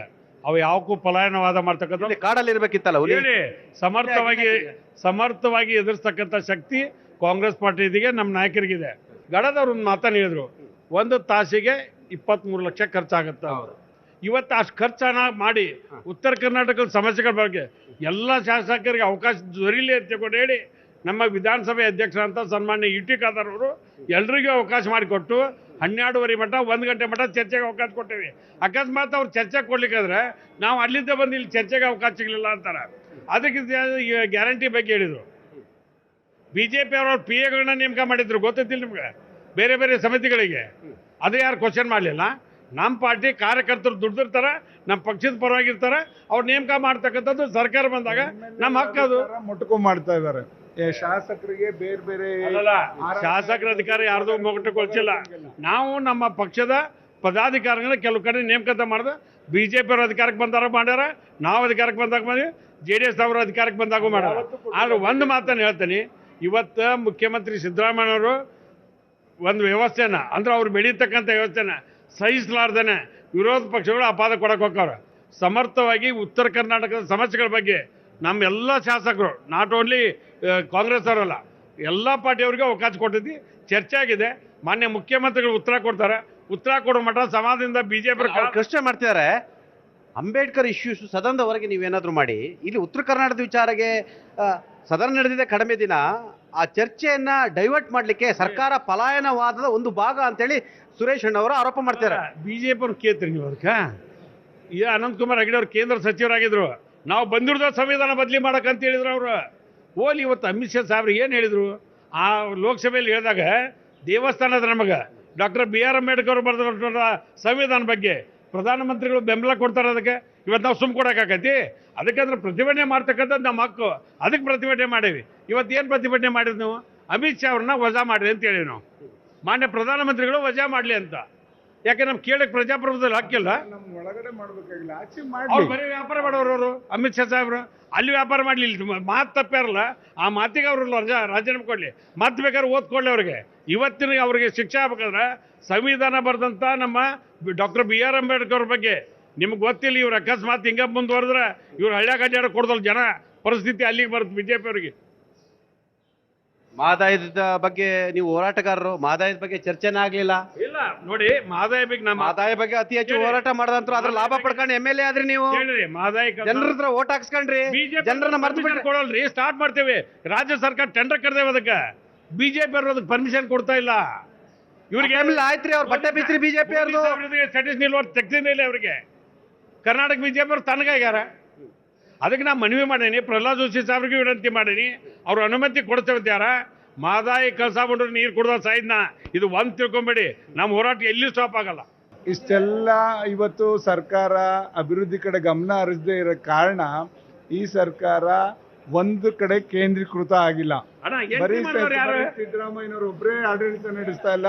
ಅಲ್ಲ, ಇವತ್ತು BJP ಅವ್ರು ಕೇಳೋದು ನೀವು. ಪ್ಯಾರಲಲ್ ಆಗಿ ಶಾಡೋ ಚೀಫ್ ಮಿನಿಸ್ಟರ್ ಆಗಿ ಅವರು ಕೂಡ ಅಲ್ಲೇ ಭಿನ್ನಾಭಿಪ್ರಾಯ ಇರೋದ್ರಿಂದ ಇಲ್ಲಿ ಅಭಿವೃದ್ಧಿಗೆ ಎರಡೂ ಕಡೆ ಭಿನ್ನಾಭಿಪ್ರಾಯ ನೋಡಿ, ನಿಮ್ಮ ಭಿನ್ನಾಭಿಪ್ರಾಯ ಅಭಿವೃದ್ಧಿಗೆ ತೊಡಕಾಗ್ತಿದೆ ಅಂತೆ. ಯಾರು ಶಾಡೋ ಚೀಫ್ ಮಿನಿಸ್ಟರ್ ಆಗಿ DK ಶಿವಕುಮಾರ್ ಅವರು ಕೆಲಸ ಮಾಡ್ತಿರುವಂತದ್ದು, ಅವರಿಬ್ಬರ ಕುರ್ಚಿ ಕಚ್ಚಾಟ ರಾಜ್ಯದ ಅಭಿವೃದ್ಧಿ ಹಿನ್ನಡೆ ಆಗಿದೆ ಅಂತ ಹೇಳ್ತಾರೆ. ಸಿದ್ದರಾಮಯ್ಯ ಸಾಹೇಬ್ರಿಗೆ ಮೈಸೂರಲ್ಲಿ ಒಂದು ಕಾರ್ಯಕ್ರಮ ಆಯ್ತು. DK ಶಿವಕುಮಾರ್ ಸಾಹೇಬ್ರು ಹೇಳಿದ್ರು, ನಾನು ಸಿದ್ದರಾಮಯ್ಯ ಜೊತೆ ಬಂಡೆ ಆಗಿರ್ತೇನೆ ಅಂತ ಹೇಳಿದ್ರು. ಮತ್ತೆ ಇದಕ್ಕೆ ಹೆಚ್ಚಿಂದ ಏನ್ ಹೇಳ್ಬೇಕು? ಕೃಷ್ಣ ನಾಯಕರವರೇ ಅವರು ಒಂದು ಮಾತನ್ನು ಹೇಳಿದರು, ಪರಿಸ್ಥಿತಿ ಸರ್ಕಾರ ಸಿದ್ಧವಾಗಿದೆ, BJP ಸಿದ್ಧವಾಗಿಲ್ಲ ಅಂತ. ಈಗ ನಾನು ನಿನ್ನೆ ಪೇಪರ್ ನೋಡ್ತಾ ಇದ್ದೆ. 2,000 ಕೋಟಿ ಅನುದಾನ ನಾವು ಶಾಸಕರಿಗೆ ಕೊಡ್ತೀವಿ ಅಂತೇಳಿ. ಈಗ 3,85,000 ಕೋಟಿಯಲ್ಲಿ 2,000 ಕೋಟಿ ವರ್ಷಕ್ಕೆ ಅಭಿವೃದ್ಧಿನ, 5 ವರ್ಷಕ್ಕೆ 15,000 ಕೋಟಿಯಲ್ಲಿ 10,000 ಕೋಟಿ, 15,000 ಕೋಟಿಯಲ್ಲಿ 10,000 ಕೋಟಿ ಅಭಿವೃದ್ಧಿನ. ಒಂದೊಂದು ಟೈಮ್ ನೋಡಿ, ಈ ವಿದ್ಯಾರ್ಥಿಗಳೆಲ್ಲ ನೋಡಿ ಕಳ್ಳು ಕಿತ್ತು ಬರ್ತಾ ಇದೆ. ಇನ್ನೊಂದು 5-10 ವರ್ಷ ಇದೇ ಥರ ಮುಂದುವರೆದ್ರೆ ಅವರ ಭವಿಷ್ಯ ಏನು? ನಾಳೆ ಅವ್ರು ಹೋಗಿ ಇವತ್ತು ಇಂಜಿನಿಯರು ಡಾಕ್ಟರ್ ಮಾಡೋರು ಇವತ್ತು ಯಾವುದೇ ಅಭಿವೃದ್ಧಿ ಇಲ್ಲ, ಯಾವುದೇ ಹಾಸ್ಪಿಟಲ್ಗಳಿಲ್ಲ, ಯಾವುದೇ ಇಂಜಿನಿಯರಿಂಗ್ ಕಾಲೇಜ್ ಇಲ್ಲ, ಯಾವುದೇ ಉದ್ಯೋಗ ಇಲ್ಲ ಅಂತೇಳಿ ನಾಳೆ ಅಮ್ಮ ಹತ್ರ ಹೋಗಿ 2,000 ಏನು ಕೊಟ್ಟಿದ್ದಾರೆ ಅದರಿಂದ ಜೀವನ ಮಾಡೋಣ ಅಂತೇಳಿ ಅವರ ನಿರುದ್ಯೋಗಿಯಾಗಿ ಮನೆಗೆ ಹೋಗ್ಬೇಕಾ? ಅವರ ಭವಿಷ್ಯ ಏನು? ಅವ್ರ ಜನ್ರೇಷನ್ ಮುಂದೆ ಅವರ ಭವಿಷ್ಯಕ್ಕೋಸ್ಕರ ಇವತ್ತು 10-15 ವರ್ಷ ಕಂಪ್ಲೀಟ್ ಅಭಿವೃದ್ಧಿಯನ್ನು ಸ್ಥಗಿತ ಆದರೆ ಈ ರಾಷ್ಟ್ರ ಮುಂದೆ ಭವಿಷ್ಯ ಏನು? ಎಲ್ಲಿಗೆ ಹೋಗ್ತಾ ಇದ್ದೀರಿ? ಏನು ಮಾಡ್ತಾ ಇದ್ದೀರಿ? ಸ್ವಲ್ಪ ಆಲೋಚನೆ ಮಾಡಿ. ಇವತ್ತು ಜಗತ್ತು ಇಷ್ಟು ಫಾಸ್ಟಾಗಿ ಅಭಿವೃದ್ಧಿ ಆಗ್ತಾ ಇದೆ. ಮೊದಲ ಬಾರಿ ಶಾಸಕರಾಗಿದ್ದೀರಾ, ನಿಮ್ಗೇನಾದ್ರು ಬೇಸರ ಆಗ್ತಿದ್ಯಾ ಈ ವ್ಯವಸ್ಥೆ ನೋಡಿ? ಖಂಡಿತವಾಗಿ ನೋಡಿ, ಈಗ 10,000 ಇದೇನದು 2,000 ಕೋಟಿ 10 ಕೋಟಿ ಕೊಡ್ತೀವಿ ಅಂತ ಹೇಳ್ತಾರೆ. ಅದನ್ನ ನಾನು ಹೇಳ್ದಂಗೆ 10 ಕಿಲೋಮೀಟರ್ ರಸ್ತೆ ಆಗೋದಿಲ್ಲ. ನಮ್ಮ ಕ್ಷೇತ್ರದಲ್ಲಿ ಜನರಿಗೆ ಏನು ಆನ್ಸರ್ ಕೊಡೋಣ? ಭಾಳಷ್ಟು ಕನಸು ಕಂಡಾರ. ಇವತ್ತು ಶಾಲಾ ಕಾಲೇಜುಗಳ ಅಭಿವೃದ್ಧಿ ಆಗಬೇಕು, ನೀರಾವರಿ ಅಭಿವೃದ್ಧಿ ಆಗಬೇಕು, ಮೂಲಭೂತ ಸೌಕರ್ಯಗಳು ಸಿಗಬೇಕಂತೇಳಿ ಇವತ್ತು ಒಂದೊಂದು ಹಳ್ಳಿ ಸಾಯಂಕಾಲ ಆಯ್ತಂದ್ರೆ ಹಳ್ಳಿಗಳಿಗೆ ಹೋಗೋಕ್ಕಾಗಲ್ಲ. ನೀವು ಹೂವಿನಡಗಲಿ ಅದು ಸಮಸ್ಯೆ ಹೇಳಿದ್ರು ಸರ್. ಬೆಂಗಳೂರು ಸಮಸ್ಯೆ, ಈ ಸರ್ಕಾರದ ಗ್ಯಾರಂಟಿ ಯೋಜನೆ ಹಣ ಕೊರತೆ ಕೂಡ ಬೆಂಗಳೂರು ಅಭಿವೃದ್ಧಿಗೆ ಹಿನ್ನಡೆ ಆಗ್ತಿದೆಯಾ ಸರ್? ಹೈಯೆಸ್ಟು ಟ್ಯಾಕ್ಸ್ ಕಟ್ತಾ ಇರೋದು ಬೆಂಗಳೂರಿನವರು, ಹೈಯೆಸ್ಟು GST ನಮ್ಮದೇ. ಯಾವುದೇ ರಾಜ್ಯಸ್ವ ಬಂದರೂ ಕೂಡ ಬೆಂಗಳೂರದೇ ಬರ್ತಾ ಇದೆ. ಆದರೆ ಬೆಂಗಳೂರು ಡೆವಲಪ್ಮೆಂಟು ಎಲ್ಲೋ ಒಂದು ಕಡೆ ಈ ಎಲ್ಲ ಕಡೆ ಹಂಚಿ ಹೋಗ್ತಾ ಇದೆ. ಎಲ್ಲೋ ಒಂದು ಕಡೆ ಬೆಂಗಳೂರು ನಗರಕ್ಕೆ ಮುಖ್ಯಮಂತ್ರಿನೂ ನಾವು ಕೇಳಿದ್ದೀವಿ, ಇವತ್ತು ಉಪಮುಖ್ಯಮಂತ್ರಿಗಳು ಕೇಳ್ತಾ ಇದ್ದೀವಿ. ಕೇಂದ್ರ ಸರ್ಕಾರ ಅನುದಾನ ಕೊರತೆ ಕೊಡ್ತಾ ಇದೆ, ಕೇಂದ್ರ ಸರ್ಕಾರ ಕೊಡ್ತಾ ಇದೆ. GST ಪಾಲು ಸರಿಯಾಗಿ ಕೊಡ್ತಾ ಇಲ್ಲ ಅಂತ ಆರೋಪ ಇದೆ. ಕೇಂದ್ರ ಸರ್ಕಾರದಲ್ಲಿ ಕಸದಕ್ಕೆ ಕೊಡ್ತಾ ಇದ್ದಾರೆ, ಬೇರೆ ಬೇರೆ ಬರ್ತಾ ಇದೆ, ಅನುದಾನ ಬರ್ತಾ ಇದೆ, ಸ್ಮಾರ್ಟ್ ಸಿಟಿ ಅನುದಾನ ಬರ್ತಾ ಇದೆ. ಎಲ್ಲವೂ ತಗೊಂಡು ಡೆವಲಪ್ಮೆಂಟ್ ಮಾಡಬೇಕು.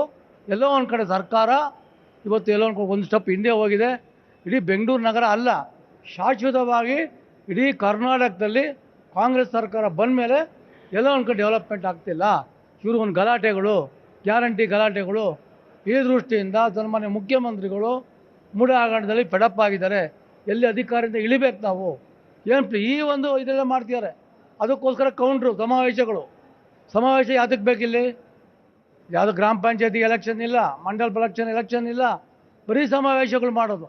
ಅಲ್ಲಿ ಅವರು ಮಾಡಿರುವಂಥ ಪಾಪಕರ್ಮಗಳನ್ನ ಮುಚ್ಕೊಳ್ಳೋಕ್ಕೆ ಈ ಸರ್ಕಾರ ಇವತ್ತು ಸಮಾವೇಶಗಳು ಮಾಡುವಂಥ ಕೆಲಸ. ಅಂದರೆ ನಿಮ್ಮ ಪ್ರಕಾರ ಇಡೀ 9 ದಿನಗಳ ಏನು ಸುವರ್ಣಸೌಧದ ಏನು ಚರ್ಚೆ ಆಯಿತು, ಎಲ್ಲವೂ ಕೂಡ ಅಲ್ಟಿಮೇಟ್ ಏನು ನೋಡಿ, ಅವರೊಬ್ರು ಹಿರಿಯರಿದ್ದಾರೆ. ಯಾವುದೇ ಸರ್ಕಾರ ಬರಲಿ, ಉತ್ತರ ಕರ್ನಾಟಕದ ಬಗ್ಗೆ ಏನೊಂದು 10-15 ದಿವಸ ಮಾಡ್ತೀವಿ, ಒಂದು ಪ್ಲಾನ್ ಮಾಡಬೇಕು. ಈ ಸಲ ನಾವು ಒಂದು ಡ್ಯಾಮ್ ಕಟ್ತೀವಿ, ಈ ಸಲ ಒಂದು ಮೆಡಿಕಲ್ ಕಾಲೇಜ್ ಮಾಡೋಣ, ದೊಡ್ಡ ದೊಡ್ಡ ಹಾಸ್ಟೆಲ್ಗಳು ಮಾಡಿ ಇದು ಮಾಡಬೇಕು. ಕನ್ಸ್ಟ್ರಕ್ಟಿವ್ ಆಗಿ ಪ್ಲಾನ್ ಮಾಡಬೇಕು. ಬರೀ ಬರೋದು, ಆಚೆ ಹೋಗೋದು, ಒಳಗಡೆ ಹೋಗೋದು, ಹೋರಾಟ ಮಾಡೋದು ಒಂದು ಫ್ಯಾಷನ್ ಶೋ ಥರ ಆಗ್ಬಿಟ್ಟಿದೆ. ಫ್ಯಾಷನ್ ಶೋ ಬರೋದು, ಎಲ್ಲ ಬರೋದು ಒಂದು ಫ್ಯಾಷನ್ ಶೋ ಆಗೋದು. ಎಲ್ಲರದು ಅಷ್ಟೇ, ಎಲ್ಲ ಸರ್ಕಾರಗಳು. ನಿಮ್ಮ ಸರ್ಕಾರ ಇದ್ದಾಗ ಅದೇ ಕತೆ. ನಮ್ಮ ಸರ್ಕಾರ ಮಾಡಿದ್ದೀವಿ, ಆದರೆ ಏನು ಮಾಡಿಲ್ಲ. ನೀವು ಮಾಡಿ, ನಾವು ವಿರೋಧ ಪಕ್ಷ, ನೀವೊಂದು ಪ್ಲಾನ್ ಮಾಡಿ. ಇವತ್ತು ಈ ಸರ್ಕಾರದಲ್ಲಿ ಈ ಜಿಲ್ಲೆಗಳಿಗೆ ನಾವು ಇಷ್ಟು ಹಣ ಮುಡುಪಾಗಿಟ್ಟಿದ್ದೀವಿ, ಮಾಡಿ ಸ್ವಾಮಿ, ಯಾರು ಬೇಡ ಅಂತಾರೆ? ನವೀನ್ ಅವರೇ, ಸಿದ್ದರಾಮಯ್ಯನವ್ರದ್ದು ಕೈಯಲ್ಲಿ ಖಾಲಿ ಡಬ್ಬ, ಬಾಯಲ್ಲಿ ತುತ್ತೂರಿ, ನುಡಿದಂತೆ ನಡೆದಿದ್ದೇವೆ, ನುಡಿದಂತೆ ನಡೆದಿದ್ದೇವೆ ಅಂತೇಳಿ. ನಿಜವಾಗ್ಲೂ ಸನ್ಮಾನ್ಯ ಸಿದ್ದರಾಮಯ್ಯನವ್ರಿಗೆ, ಅವರಿಗೆ ಭಾಳ ದೀರ್ಘಕಾಲದ ಅನುಭವ ಇದೆ, ನನಗೆ ಅನುಭವ ಇದೆ, ನಾನು ಅಷ್ಟು ಬಜೆಟ್ ಮಾಡಿಸ್ತೀನಿ ಅಂತ ಹೇಳಿ. ಉತ್ತರ ಕರ್ನಾಟಕಕ್ಕೆ ಇವರು ಮಾತಾಡೋದಕ್ಕಿಂತ ಮುಂಚೆ ಹಣ ಮೀಸಲಿಡ್ಲಿ, ಹಣ ನಿಗದಿ ಮಾಡಲಿ, ಆಮೇಲೆ ಅಧಿವೇಶನ ಕರೀಲಿ. ಆಯಿತು, ನೀರಾವರಿ ಯೋಜನೆಗೆ ಇಷ್ಟು ಹಣ ಕೊಡ್ತಾ ಇದ್ದೀನಿ, ಇದಕ್ಕೆ ಇಷ್ಟು ಹಣ ಕೊಡ್ತಾ ಇದ್ದೀನಿ, ರಸ್ತೆ ಅಭಿವೃದ್ಧಿಗೆ ಇಷ್ಟು ಹಣ ಕೊಡ್ತಾ ಇದ್ದೀನಿ, ಯಾವುದನ್ನು ಮಾತಾಡ್ತಾ ಇಲ್ಲ. ಮುಖ್ಯಮಂತ್ರಿ ಮಾತೆತ್ತಿದ್ರೆ ನುಡಿದಂತೆ ನಡೆದಿದ್ದೇವೆ ಅಂತೇಳಿ ತಮ್ಮ CM ಕುರ್ಚಿಯನ್ನು ಉಳಿಸ್ಕೊಳ್ಳೋದಕ್ಕೋಸ್ಕರ ಏನು ಬೇಕೋ ಎಲ್ಲ ನಾಟಕಗಳನ್ನು ಈಗ ಮಾಡ್ತಾ ಇದ್ದಾರೆ. ಮತ್ತು ಅವ್ರು ಕೋನ್ ರೆಡ್ಡಿ ಅವರು ಇಲ್ಲ ಇದ್ದಿದ್ರೆ ಹೇಳ್ತಾ ಇದ್ದೆ, ನಮ್ಮ ಪಕ್ಷದಲ್ಲಿ ಗುಂಪು ಅದು ಹಾಗೆ ಹೀಗೆ ಅಂತೇಳಿ. ಅವ್ರ ಪಕ್ಷದಲ್ಲಿ 30 ಗುಂಪಿದೆ.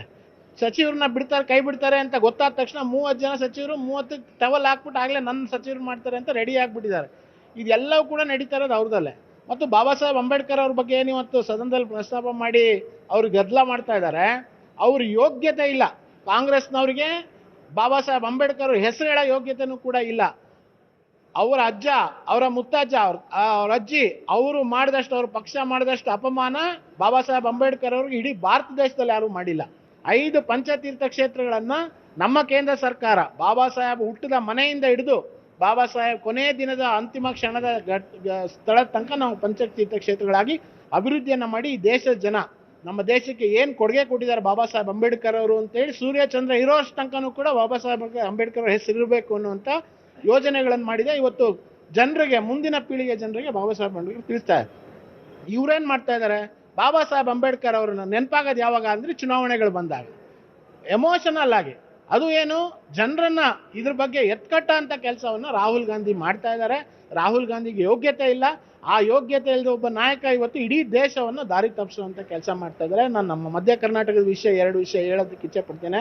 ನಾವು ಅನೇಕ ಸಾರಿ ಇವ್ರಿಗೆ ಹೇಳಿದ್ವಿ, ನೀವು ಭದ್ರಾ ಮೇಲ್ದಂಡೆ ಯೋಜನೆಯನ್ನು ಪೂರ್ಣಗೊಳಿಸುವಂಥದ್ದಕ್ಕೆ ಹಣ ಬಿಡುಗಡೆ ಮಾಡಿ ಅಂತ. ಮಾತೆತ್ತಿರ ಬಜೆಟಲ್ಲಿ 5,300 ಕೋಟಿ ಕೊಟ್ಟಿದ್ರು, ಅದನ್ನು ಕೊಡಿಸಿ ಅಂತೇಳಿ.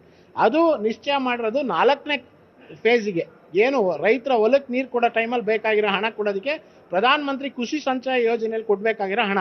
ಇವ್ರು ಕೆನಾಲೇ ಕಂಪ್ಲೀಟ್ ಮಾಡಿಲ್ಲ.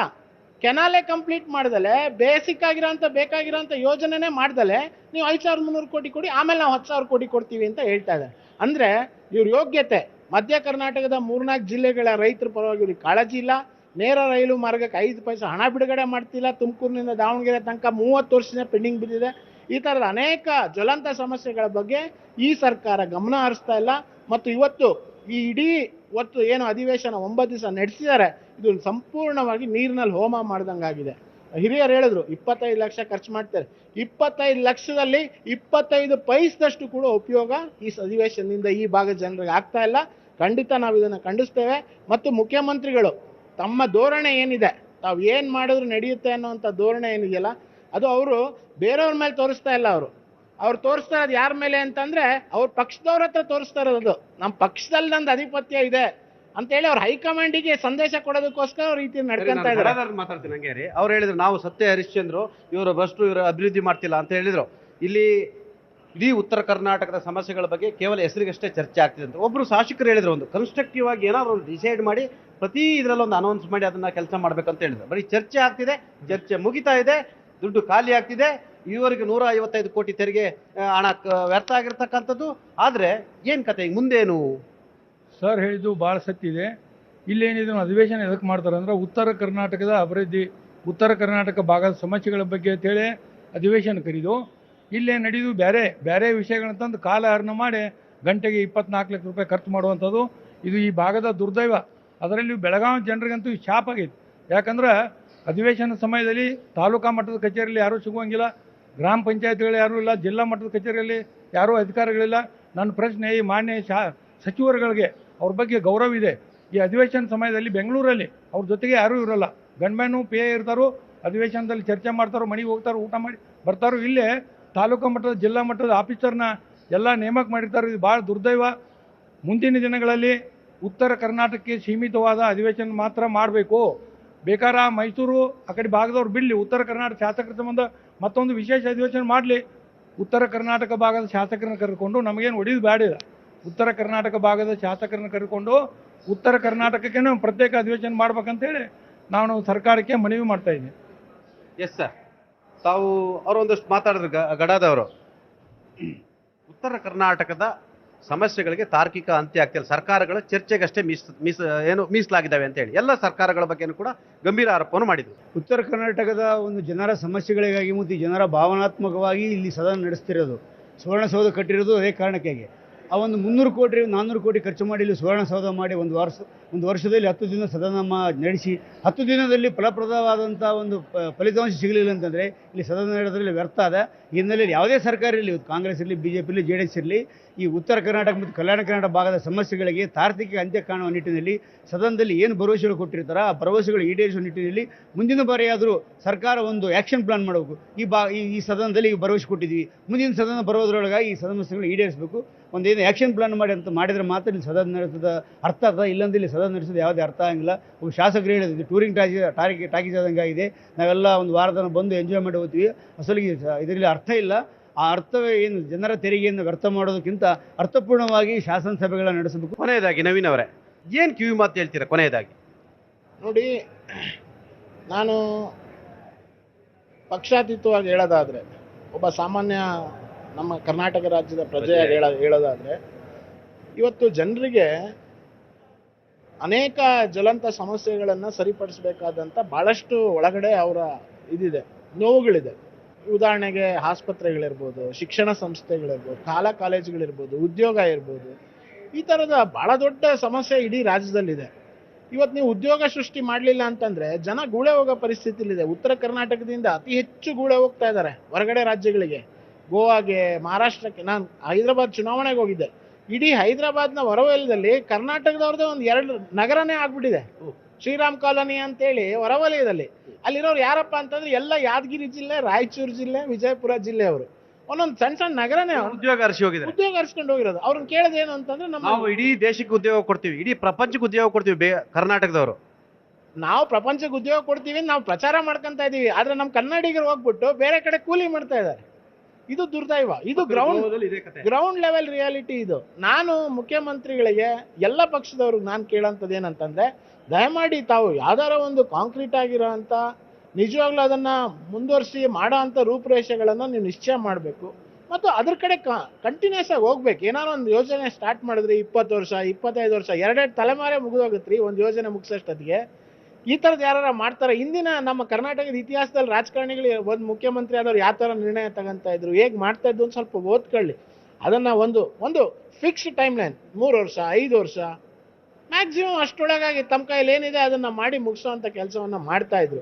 ಖಂಡಿತ ಈ ಸರ್ಕಾರನೂ ಕೂಡ ಆಗಲಿ, ಯಾವುದೇ ಪಾರ್ಟಿ ಸರ್ಕಾರದಲ್ಲೂ ಕೂಡ ಇವತ್ತು ದೀರ್ಘಾವಧಿ ಯೋಜನೆಗಳನ್ನು ಮುಂಚೂಣಿಯಲ್ಲಿ ಮುಗಿಸುವಂಥ ಕೆಲಸ ಮಾಡಬೇಕು. ಜನಸಾಮಾನ್ಯರ ಕಣ್ಣೀರು ಒರೆಸುವಂಥ ಕೆಲಸ ಮಾಡಬೇಕು. ವಿಶೇಷವಾಗಿ ಯುವಕರು ಮತ್ತು ಮಹಿಳೆಯರ ಸಮಸ್ಯೆಗಳ ಬಗ್ಗೆ ಗಮನ ಹರಿಸುವಂಥ ಕೆಲಸ ಮಾಡಬೇಕು. ಬೂಟಾಟಿಕೆ ಮಾಡಿ, ಸುಮ್ಮನೆ ಕಿತ್ತಾಡಿ, ಸಮಯ ವ್ಯರ್ಥ ಮಾಡಿ ಜನರ ಮುಂದೆ ನಾವು ನಗೆಪಾಟ್ಲಿ ಈಡಾಗಿದ್ದೀವಿ ರೀ ರಾಜಕಾರಣಿಗಳು. ಜನಸಾಮಾನ್ಯರು ಇವತ್ತು ತಮ್ಮ ನೋಡಿದ್ರೆ ನಗ್ತಾರೆ. ನೀವು ಯಾವ MLA MLCಗಳು ಕಂಡ್ರೆ ಯಾವ ಹೋಗಿ ಕಿತ್ತಾಡ್ತೀರ, ನಾವೇ ಎಷ್ಟೋ ವಾಸಿ ಅಂತ. ಇದು ನಾನು ಮನದಾಳದ ಮಾತು ಹೇಳ್ತಾ ಇದ್ದೀನಿ, ನಾನೊಬ್ಬ MLC ಆಗಿ ಹೇಳ್ತಾ ಇಲ್ಲ. ಜನರ ಸಾಮಾನ್ಯರಿಗೆ ರಾಜಕಾರಣಿ ಅನ್ನೋ ಪದ, MLA MLC ಅನ್ನೋಂಥ ಪದ ಇವತ್ತು ಅಸಹ್ಯ ಹುಟ್ಟಿಸುವಂಥದ್ದು ಆಗ್ತಾ ಇದೆ. ಪ್ರಾಮಾಣಿಕವಾಗಿ ಹೇಳ್ತಾ ಇದ್ದಾರೆ. ಹೌದು, ನಾನು ನಿರಂತರ ವಿಷಯ ಹೇಳ್ತೇನೆ. ಯಾಕಂದ್ರೆ ಅವ್ರು ನೋಡ್ತಾರೆ ಸರ್ ಎಲ್ಲ. ಇವತ್ತು ಯಾರೂ ದಡ್ರಲ್ಲ.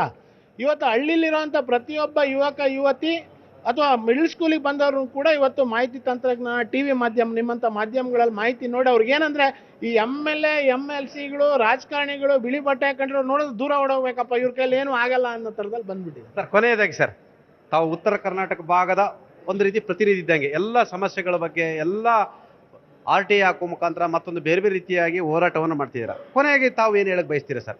ಕೊನೆಯದಾಗಿ ಏನಪ್ಪ ಅಂದ್ರೆ, ಇಷ್ಟು ಅಧಿವೇಶನ ಮಾಡ್ರಿ ಇವರ, ಈ 13 ಅಧಿವೇಶನ ನಡೆದು ಅಪರ್ ಕೃಷ್ಣ ಮೇಲ್ದಂಡೆ ಯೋಜನೆ ಬಗ್ಗೆ ಹಣ ಬಿಡುಗಡೆ ಮಾಡ್ತಾ ಇಲ್ಲ.